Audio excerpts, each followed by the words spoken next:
Hi and welcome to Lovins reads Lovecraft 20. Somewhere in there is my Edgar Allan Poe book. What the hell did I do with it, man? Oh, here's another Lovecraft book. Alright. Some Lovecraft comic book. Just driving me nuts that I can't find my Poe book. I had it in a nice place for a long time. Then I moved it. And I lose it. It annoys me. So I need that book for research.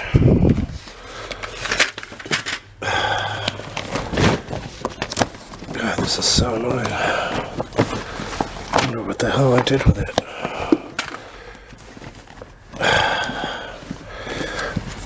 It was an early book that I brought in, so it's at the bottom of the stack somewhere. God, that is annoying. I found the Lovecraft book. That's something.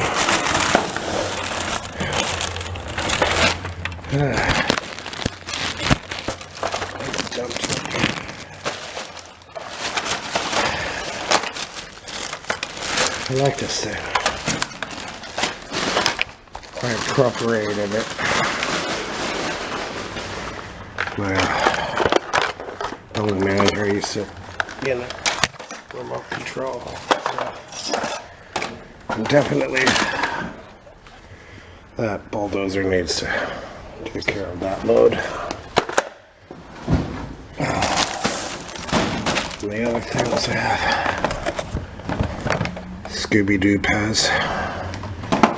See, if I get kicked out of my art studio, I need to have all my valuable things.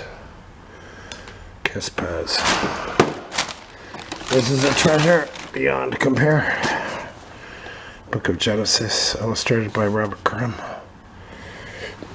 It's a great thing. Very valuable. Just for the content and the drawings. This is my Goblin Nazi Brigade truck, GMB. Man, I made a giant room to build all my Dungeons and Dragons sets. And then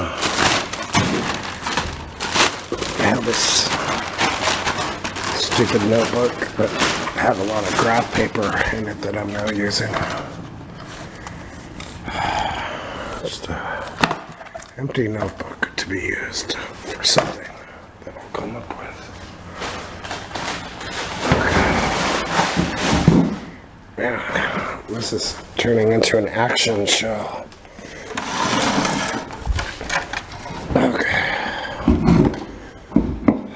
I like to waste a couple of minutes at the start of every video because I'm cooling down from riding the bike over. Where is that Edgar Allan Poe book? Damn it.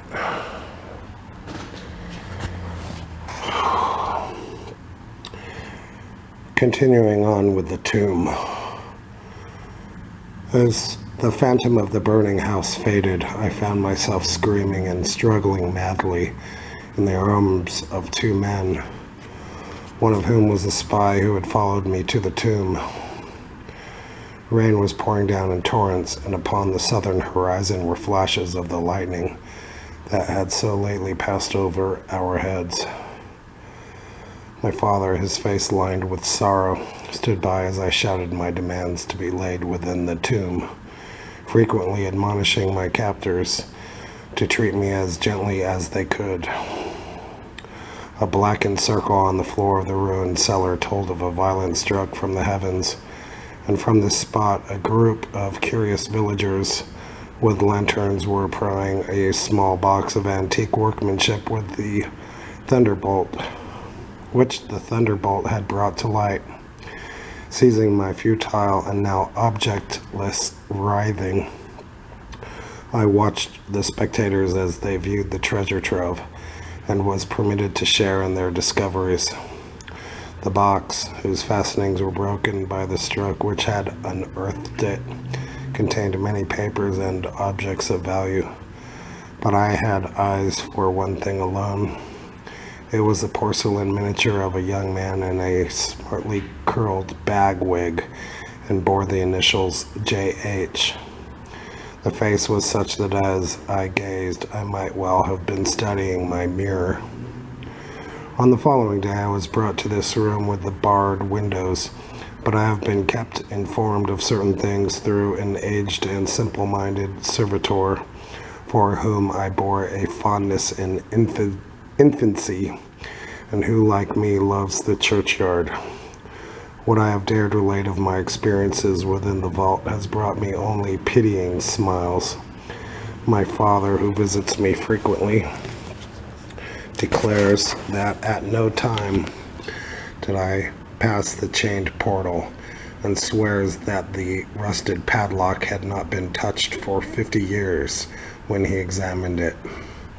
He even says that all the village knew of my journeys to the tomb, and that I was often watched as I slept in the bower outside the grim facade, my half-open eyes fixed on the crevice that leads to the interior. Against these assertions, I have no tangible proof to offer, since my key to the padlock was lost in the struggle on that night of horrors. The strange things of the past which I learnt during those nocturnal meetings with the dead, he dismisses as the fruits of my lifelong and omnivorous browsing amongst the ancient volumes of the family library. Had it not been for my old servant Hiram, I should have by this time become quite convinced of my madness. But Hiram, loyal to the last, has held faith in me, and has done that which impels me to make public at least a part of my story. A week ago he burst open the lock which chains the door of the tomb perpetually ajar, and descended with a lantern into the murky depths. On a slab in an alcove he found an old but empty coffin whose tarnished plate bears the single word Jervis.